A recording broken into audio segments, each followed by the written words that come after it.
Time here from Dick Durbin. Thank you, Dulcie. Let me just say at the onset that Senator Duckworth joined me last weekend when we went to Broadview and several communities, Brighton Park as well as Bronzeville. She couldn't join me today. She just had surgery at Walter Reed this week. It went fine.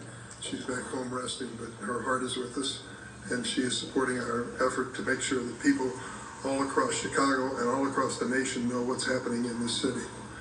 Reverend Terrell, let me tell you, I can't say anything better than what you've said, describing the situation in this wonderful neighborhood where families are together, working for a community and a safe neighborhood for their children and others who live with them.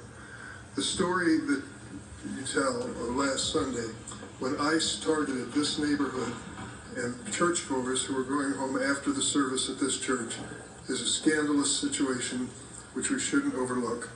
To think that people had the courage to come to this church, many of whom know that they could be pulled off and snatched on the street and detained or worse, is an indication of how much they believe in faith and how important it is in their lives. And the fact of the matter is that they, at great risk, did it and believed that they were safe in this church and in this neighborhood. That is not true. ICE on Sunday came to sexual predators. It's not.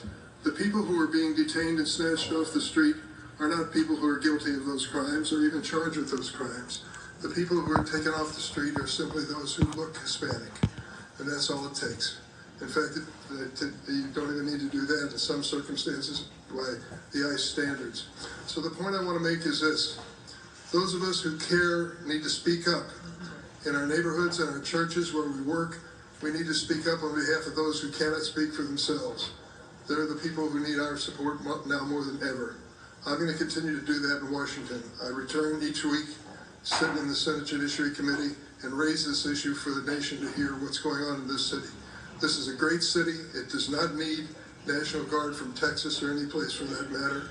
It does not need these ICE agents who are doing things in neighborhoods that are just not consistent with American values. We are a better nation than this. Let's stand up for those who cannot speak for themselves. I'm honored to be able to introduce Congresswoman Delia Ramirez. She is an outstanding spokesperson for our cause, and I believe we're in her district, and I'm honored to be here.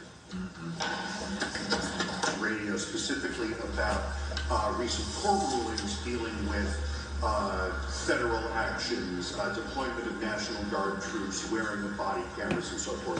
As the ranking Democrat on the Judiciary Committee, your thoughts on some of the rulings that we've seen here and elsewhere, and any concern that you have that the Supreme Court